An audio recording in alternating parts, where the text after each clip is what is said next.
Okay, Hariom. आइए शुरू करते हैं। नाउ अभी हमने क्या पढ़ा? तो लेसन प्लान के फायदे क्या हो सकते हैं ना। ऊपर जो हमने पढ़ा ना वो क्या था? एडवांटेज, मतलब उसका क्या लाभ हो सकता है, राइट? क्या कहाँ कहाँ आपको उसकी मदद मिलती है। अब हम क्या पढ़ने जा रहे हैं कि अच्छे लेसन प्लान के गुण क्या हो सकते हैं, किसको हम कहेंगे अच्छा लेसन प्लान। तो सबसे पहले क्या बोला गया, essential of a good lesson plan ना, कि उसमें क्या क्या चीजें का अगर आप समावेश करते हो, उसमें क्या किन किन चीजों को इंक्लूड करते हैं, तो हम उसको बेहतर लेसन प्लान बोलेंगे। ये एडवांटेज नहीं है, ये उससे अलग है। एक हो गया कैरेक्टरिस्टिक्स, एक हो गया उसका इंपॉर्टेंस। तो कहते हैं it should be prepare prepare shortly before use. जब आप उसको यूज कर रहे हैं, जैसे अभी 8 बजे क्लास चली, तो मैं उसको कब प्रिपेयर करा? तो मैं इसको 7 से 8 बजे के बीच में प्रिपेयर करा। तो क्लास से जस्ट पहले आप उस चीज को प्रिपेयर करते हैं, राइट? नॉलेज आपको पहले से ही है। लेसन प्लान आपको ये बताता है कि आपको क्लास में क्या क्या बताना है, राइट? तो ये बातें बता दी गई है। फिर कहा गया है कि ये it should be specific and detail. अब देखो, क्वेश्चन में ऑप्शन जो दिया जाता है ना, कि which of the following is essential of a good lesson plan, तो वहां पे क्या दिया जाता है? It should be short, it should be detailed, it should not be specific, ऐसे करके दिया जाता है, राइट? तो क्या बोला गया, बहुत ही स्पेसिफिक होना चाहिए। स्पेसिफिक इन द सेंस आप क्या पढ़ाने वाले हो, वो बहुत स्पेसिफिक होना चाहिए, बहुत स्पष्ट होना चाहिए, और डिटेल मतलब उसमें विस्तार से लिखा होना चाहिए। फिर क्या बोला गया, it should take cognisance of individual difference. अब इसकी चर्चा हमने कल भी करी थी, आज भी बताया। इंडिविजुअल डिफरेंस क्या होता है? व्यक्तिगत भिन्नता। अब मान लीजिए कि आप में से कुछ बच्चे हो सकता है हिंदी को ज्यादा बेहतर समझ रहे होंगे, या कुछ बच्चे इंग्लिश को बेहतर समझ रहे होंगे, और यहाँ पे मैं केवल और केवल इंग्लिश ही बोलता चला जाता, जैसे इंडिविजुअल डिफरेंस बोल करके ही निकल जाता, मैं व्यक्तिगत भिन्नता नहीं बोलता। तो हिंदी वाले बच्चे का मैंने ध्यान नहीं रखा, राइट? हिंदी वाले हिंदी में कंफर्टेबल है, इंग्लिश वाले इंग्लिश में कंफर्टेबल हैं, लेकिन मुझे तो सभी का ध्यान रखना है ना।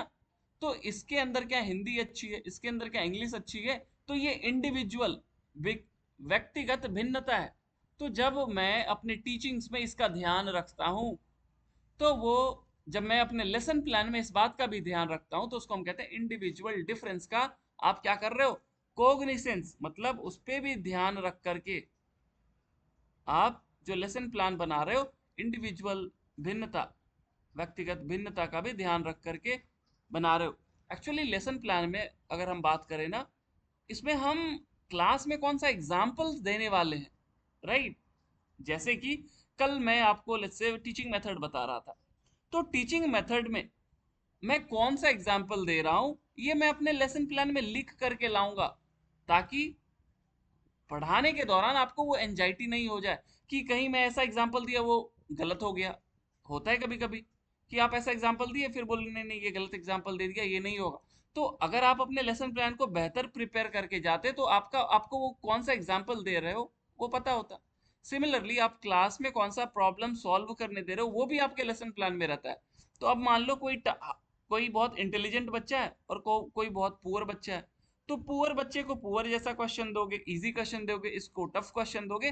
तो यहाँ पे आप अपने लेसन प्लान में जब क्वेश्चंस को लिख रहे हो, तो व्यक्तिगत भिन्नता का भी ध्यान रख रहे हैं। तो जब आप अपने लेसन प्लान में हर एक इंडिविजुअल डिफरेंस जो बच्चे के बीच होता है उसको ध्यान रखते हुए जब आप लेसन प्लान बनाते हैं, तो उसको हम कहते हैं essential of a good lesson plan. अच्छे लेसन प्लान के ये गुण हैं। आगे चलते हैं, क्या बोला गया है? हाँ, यस। फिर क्या बोला, इट शुड इंक्लूड। अब हम लेसन प्लान में क्या इंक्लूड करेंगे, statement of objective of lesson plan. थोड़ा सा मैं आपको दिखाता हूँ, इस बुक में ना लेसन प्लान का भी एक वो है, कहीं पे होगा लेसन प्लान। मैं दिखाता हूँ लेसन प्लान दिखता कैसे है ना। यस, ये देखो। हाँ, अब देखो ये क्या है, लेसन प्लान ऐसा दिखता है ना, model of a lesson plan. तो लेसन प्लान में हम क्या लिखते हैं, कितने नंबर का लेसन है, 1 है। टीचर कौन है वो लिखते हैं, स्कूल कौन है ये लिखते हैं, प्रैक्टिस प्रीवियसली इंट्रोड्यूस, पहले आप क्या बता रखे हैं, मान लो ये लेसन प्लान 1 नहीं है, लेसन प्लान 3 है, तो यहाँ पे प्रैक्टिस प्रीवियसली इंट्रोड्यूस, तो इसमें आपने लेसन प्लान 2 में क्या कराया था वो आप पहले लिख दोगे ताकि आपको समझ में आ जाए। क्या समझ में आ जाए? तो प्रीवियस बैकग्राउंड ऑफ नॉलेज, और प्रीवियस बैकग्राउंड ऑफ नॉलेज क्या था जल्दी बताइए? प्रीवियस बैकग्राउंड ऑफ नॉलेज क्या था? प्रीवियस बैकग्राउंड ऑफ स्टूडेंट क्या था ये जल्दी बताइए? Source sir. और कोई बताइए, किसी को नहीं याद है? छात्र का नॉलेज, ज्ञान भी था, एक्सपीरियंस, अनुभव, ये भी। Factor class affecting method, manage. ये था ना, मेथड को प्रभावित करने वाले घटक थे ना ये। तो आपको अगर नहीं पता है, याद आया कि सबको ये प्रीवियस बैकग्राउंड ऑफ नॉलेज किसको प्रभावित करता है? तो मेथड को, आप कौन सा मेथड चूज कर रहे हो। अब मान लीजिए यहाँ पे आप क्या करते, डिमॉन्स्ट्रेशन कराने वाले थे, लेकिन अब जो इसका नॉलेज नहीं है, जो पिछले क्लास में जिसका नॉलेज नहीं है इन आसनों का, मान लीजिए जैसे यहाँ इस लेसन प्लान से ही समझते हैं, यहाँ पे क्या बोला गया कि प्रीवियसली प्रैक्टिस क्या कराया गया था, तो भुजंगासन, अर्ध सल्भासन, पश्चिमोत्तानासन, चक्रासन, शवासन, ये करा दिया गया पिछले। आज टीचर क्या कराएगा? डिमॉन्स्ट्रेशन कराएगा या रेस्पॉन्स टू इंस्ट्रक्शन कराएगा। लेट्स से आज टीचर क्या कराएगा? रेस्पॉन्स टू इंस्ट्रक्शन, मतलब बच्चे को इंस्ट्रक्शन दिया जाएगा भुजंगासन के लिए तैयार हो जाइए। अब जिसको नहीं पता है वो तो हो सकता है खड़े हो जाएगा या पीठ के बल लेट जाएगा, जिसको पता है वो पेट के बल लेट जाएगा। तो टीचर क्या चूज करने वाला था? Response to instruction. अब बेचारा क्या करेगा? वापस से आएगा लेक्चर मेथड में, बताएगा कि नहीं तुम लोग नहीं आए थे, ऐसे होता है भुजंगासन। तो प्रभावित किया ना मेथड को। तो factor influencing method, factor affecting method, method को प्रभावित करने के घटक थे ये। नाउ इसी तरीके से यहाँ पे हम अपने लेसन प्लान में क्या लिखते हैं, तो देखो यहाँ पे एम है, मेरा एम क्या है? तो कहते हैं to make the student physically fit, mentally alert and emotionally balanced, ये मेरा एम है। उसी तरीके से हर एक लेसन का एक ऑब्जेक्टिव होता है, to acquaint the participant with technique of Vakrasana. आज हम वक्रासन सिखाने वाले हैं, बच्चे को वक्रासन की टेक्निक सिखाने वाले हैं, इसकी फ्लेक्सिबिलिटी और स्पाइनल मसल्स कैसे मूव होते हैं ये सिखाने वाले हैं। वही चीज यहाँ पे बोला गया है कि जब आप लेसन प्लान बनाओ तो एसेंशियल ऑफ लेसन प्लान क्या बोला गया है कि इट शुड स्टेटमेंट ऑब्जेक्टिव उसमें लिखा होना चाहिए। उसमें आप मटेरियल कौन कौन सा यूज करने वाले हो। अब मान लो नीति कराने वाले हैं, आपको भले ही याद होगा नीति में सूत्र नीति लगती है, लेकिन अगर आपके पास उसमें लिखा हुआ रहता है लेसन प्लान में तो आप प्रिपेयर होकर के जाएंगे। उसी तरीके से डिस्क्रिप्शन ऑफ मेथड, आप कौन कौन सा मेथड आप आज क्लास में यूज करने वाले, ये सब लिखा रहता है ना वहाँ पे। लेक्चर मेथड यूज करोगे, डेमोन्स्ट्रेशन करोगे, ग्रुप डिस्कशन करोगे, ये सब आपके लेसन प्लान में लिखा होना चाहिए। तब जाकर के टीचिंग इतनी बेहतर होगी कि आप सोच भी नहीं सकते। और क्या? प्रोसीजर टू बी यूज, आप कौन कौन सा प्रोसीजर यूज करने वाले हैं। फिर और क्या लिखा होना चाहिए? तो provision for linking previous and future plans to be used. तो provision for linking previous and future plans, मतलब आप पहले क्या पढ़ा रखे हो ना। अभी हमने देखा ना कि प्रीवियसली क्या हमने लास्ट क्लासेस में क्या कराया, अभी लेसन प्लान जो मैंने आपको दिखाया। तो कहते हैं प्रोविजन फॉर लिंकिंग, पहले के और बाद में क्या सिखाओगे उसको लिंक करने के लिए भी आप अपने लेसन में बताओगे। जैसे यहाँ पे आप अगर इसी लेसन प्लान में जाओ, वापस से चलते हैं, मैं हम यस यहाँ पे देखो ऑब्जेक्टिव लिखा हुआ है जो अभी हमने बात करा, एम लिखा हुआ है इक्विपमेंट क्या आप यूज करने वाले हो ये भी लिखा हुआ है, anatomical chart of respiratory system, ये रेस्पिरेटरी सिस्टम कोई प्राणायाम वगैरह कराने वाला होगा ना, उज्जयी कराने वाला है, तो इसके लिए आप इसको क्या क्या चीज जरूरत है। इसके बाद और क्या लिखा गया कि पहले क्या बताया गया ना, प्रीवियस प्रैक्टिस उसने क्या करा रखा है, प्रीवियस प्रैक्टिस उसने क्या करा है ये लिखा हुआ है ना। और फिर आगे क्या लिखा रहेगा आपके लेसन प्लान में कि the teacher suggest extra practice of उड्डयन एट होम। कौन सा मेथड है ये जल्दी बताइए तो?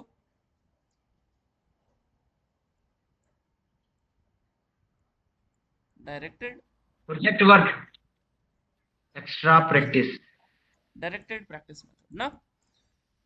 तो यहाँ पे इसमें लिखा हुआ नहीं है, बट आपके लेसन प्लान में क्या लिखा रहेगा कि नेक्स्ट क्लास में, राइट, नेक्स्ट क्लास में हम क्या करेंगे।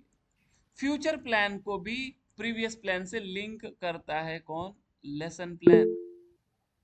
आगे क्या कहा गया, आइए, ये है आपके essential of lesson plan. Lesson plan के, अच्छे लेसन प्लान के क्या गुण है ना।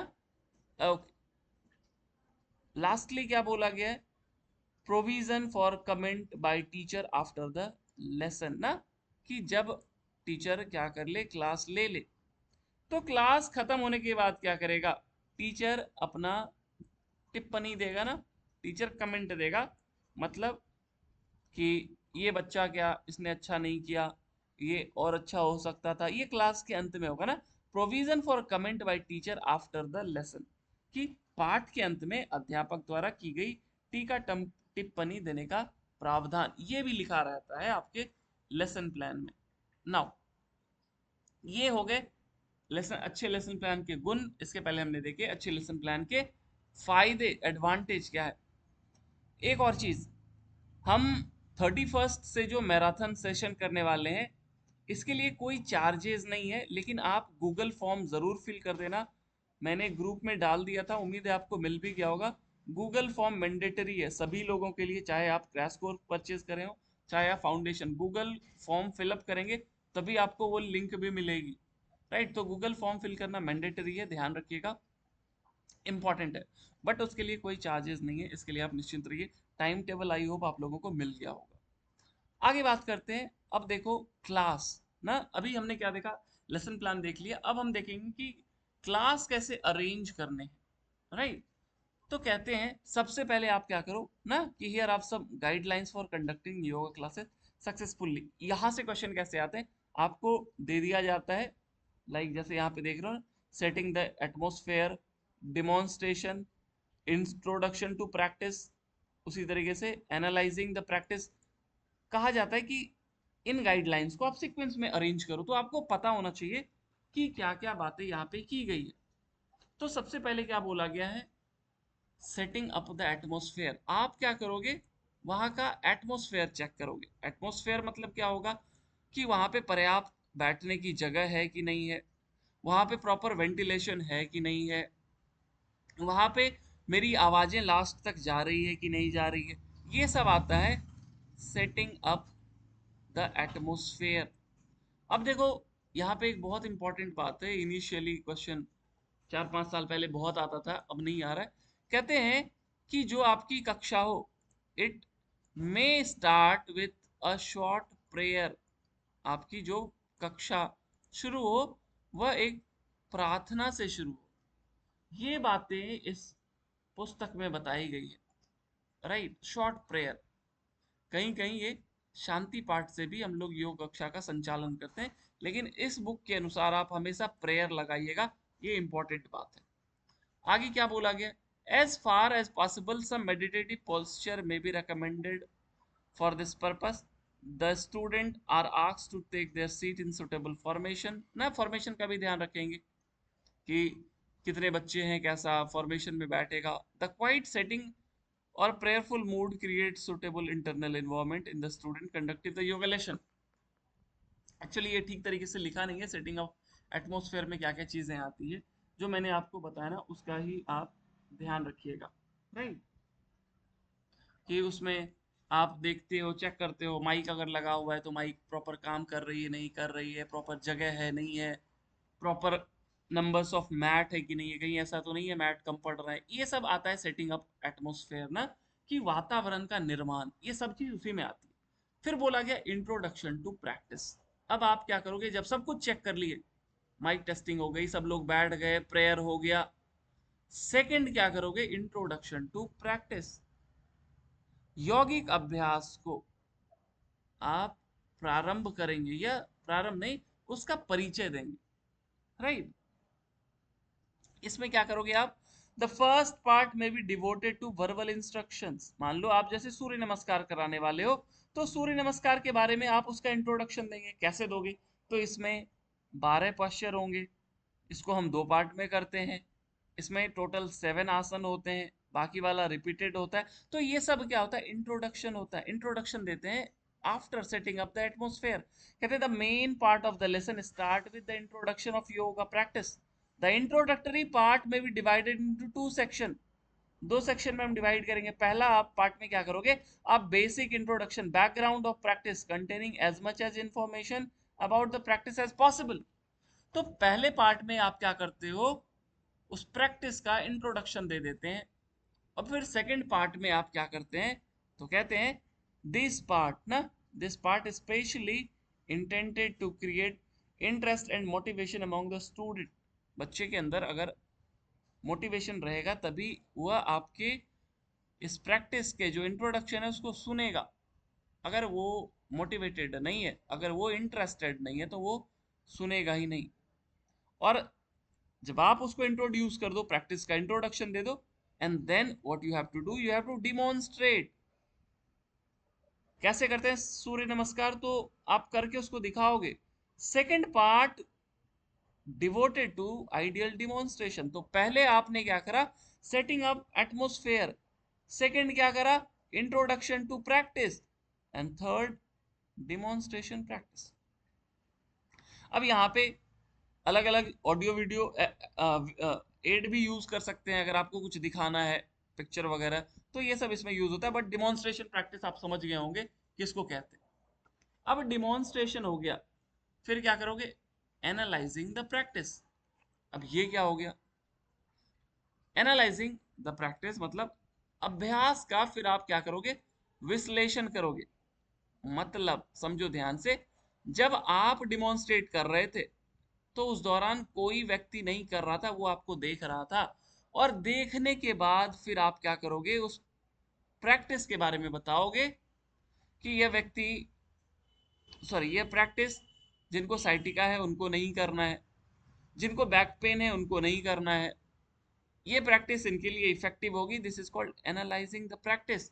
The whole demonstration of yoga practice may be useful in forming an overall general picture, but it may not be enough to get into the detailed stage of technique which require analysis of the practice। मतलब बोला गया कि यहाँ पे आप, जब आप demonstrate कर दिए, उसके बाद जब आप इसके बारे में बताते हैं तो लोगों को पता चलता है कि किसको करना है किसको नहीं करना है। ये सारे लोगों को प्रैक्टिस करने से पहले बताया जाता है ना। फिर इसी में कहते हैं the analysis of yoga practice is more essential when technique is difficult. When the practice is simple a demonstration as a whole would be sufficient and the analysis may not be necessary ना। कि अगर आपकी practice simple है तो वहां पे एक बार demonstration दिखा दो, फिर बहुत ज्यादा उसको डिटेल में नहीं जाना है। और जब आप एक बार इस चीज को बता देते हैं, फिर बच्चा क्या करता है, स्टूडेंट इंडिविजुअल प्रैक्टिस टाइम। आप बच्चों को बोलोगे चलो तुम करो तुम करो तुम करो तुम करो, और फिर जब बच्चा कर लिया तब जाकर के response to instruction method effective होती है ना। रिस्पॉन्स टू इंस्ट्रक्शन मेथड क्या बोला गया था कि प्रॉफिटेबल कब होता है, जब आप इंडिविजुअलाइज मिस्टेक्स को करेक्ट कर दो। तो स्टूडेंट इंडिविजुअल प्रैक्टिस करेगा, और जब ये हो जाएगा, आप देख लिए कि सभी लोग सही कर रहा है, देन ग्रुप प्रैक्टिस। और उसके बाद बचा खुचा अगर कोई मिस्टेक है, मिस्टेक यहाँ पे भी करेक्ट होगा ना, स्टूडेंट इंडिविजुअल प्रैक्टिस है ना, तो यहाँ पे आप बता सकते हो कि most obvious mistake of those student who are practising in a way that is detrimental to them, and then point out common mistake. Mistake यहाँ पे भी आप करेक्ट करते हैं ना, और ग्रुप में भी मिस्टेक्स को हम करेक्ट करेंगे। लाइक यहाँ पे जब आप देखते हैं तो यहाँ पे भी करेक्टिंग मिस्टेक्स, मिस्टेक वहां पे भी, बट यहाँ पे ग्रुप प्रैक्टिस के बाद भी आप मिस्टेक्स को करेक्ट करेंगे। कि जब सब लोग कर लिया, फिर आप बोलोगे नहीं आपने यहाँ पे गलती करी, आपने यहाँ पे गलती करी, आप दाएं पैर के बदले बाएं पैर पीछे ले गए। तो seventh correcting mistake, and last giving instructions. मतलब कितने लोगों को कितनी बार करना है वगैरह वगैरह, ये आप इंस्ट्रक्शंस देते हैं। And then repeat demonstration. अगर कोई किसी की गलती हो गई, कुछ होगी, तो आप दोबारा से उस डिमॉन्स्ट्रेशंस को रिपीट करते हैं। रिकॉर्डिंग है ना, यस। फिर प्रैक्टिस को रिपीट कराते हैं, और फिर कुछ अगर गलती रह गई तो फिर रिपीट करते हैं डेमोन्स्ट्रेशन। ये देखो, ये जरूरी नहीं है, अगर इसको आप हटा भी दो, रिपीट डेमोन्स्ट्रेशन नहीं भी रहेगा तो भी चलेगा। गिव इंस्ट्रक्शन यहाँ तक ठीक है। एंड लास्टली रेस्ट पीरियड, मतलब आप बता दिए कि इसको किसको करना है, किसको मतलब कितनी बार करना है, ये आपने बता दिया। फिर अब आप रेस्ट पीरियड दोगे जिसमें आप क्या कराते हो, सब आसन कराते हैं। सब आसन कराने के बाद फाइनली लास्ट में आप क्या करते हो, क्वेश्चन एंड आंसर, ये बिल्कुल लास्ट में होगा। अब इसको सम अप कर रहे हैं, तो कहते हैं creating an environment suitable for lesson for a prayer. पहले आप क्या कराओगे, प्रेयर कराते हैं। फिर क्या कराते हैं, concept of yoga practice verbal introduction देते हैं। फिर क्या करते हैं, आप डिमॉन्स्ट्रेशन करते हैं।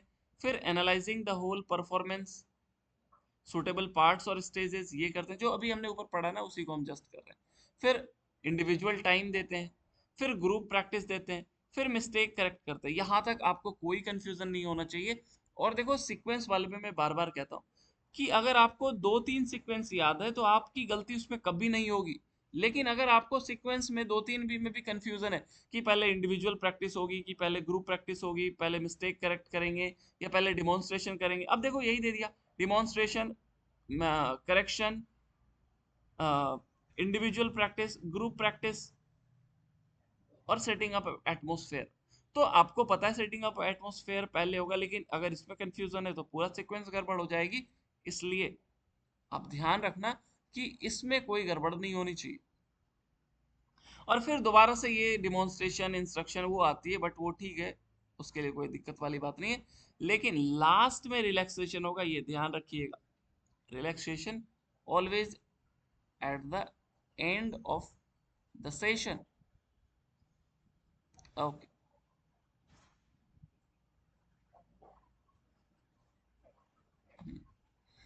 यहाँ पे क्वेश्चन आंसर वाला नहीं लिखा है, बट हमने ऊपर देख रखा है, राइट। अब आते हैं यहाँ पे मेडिटेशन के बारे में बात करते हैं ना। ओके, ऐसा करते हैं हम, कल हमने एनाटॉमी का वो प्लान किया ना, क्रैश कोर्स वाला जो चल रहा है, मैराथन की बात नहीं कर रहा हूँ मैं, हमारा एक क्रैश कोर्स चल रहा है 9 से 10। अभी हम इसको यहीं पे रखते हैं। कल हम 8 से 9 वाले में क्या करेंगे, जो बचा हुआ है ये यूनिट 9 कंप्लीट कर लेंगे। और अगर समय बच गया तो हम सारा प्रीवियस ईयर क्वेश्चन आंसर्स कर लेंगे यूनिट 9 का, टीचिंग मेथड ऑफ योगा। और आप का जो 9 से 10 क्लास होता है उसमें हम कोशिश करेंगे कंप्लीट एनाटॉमी एंड फिजियोलॉजी हो जाए। डाइट एंड न्यूट्रिशन छोड़ दीजिए, साइकोलॉजी छोड़ दीजिए, केवल एनाटॉमी एंड फिजियोलॉजी को पढ़ करके आइएगा। एक बार जो लास्टली, जैसे अगर कुछ लोगों ने अटेंड करा होगा जिसमें हम यूनिट 1 के क्वेश्चन आंसर्स करे थे, राइट, उसी तरीके से हम एनाटॉमी एंड फिजियोलॉजी का करेंगे। और 8 से 9 में हम टीचिंग मेथड्स ऑफ योगा करेंगे। आज के हम इतना ही रखते हैं, मैं क्वेश्चंस को अरेंज कर लेता हूँ। फिर हम कल 1 ही घंटे का क्लास होगा, 9 से 10 में एनाटॉमी फिजियोलॉजी करेंगे। मिलते हैं हम लोग कल 8 बजे। हरिओम आप सभी को, शुभ रात्रि। हरिओम हरिओम सर। हरिओम। हरिओम सर।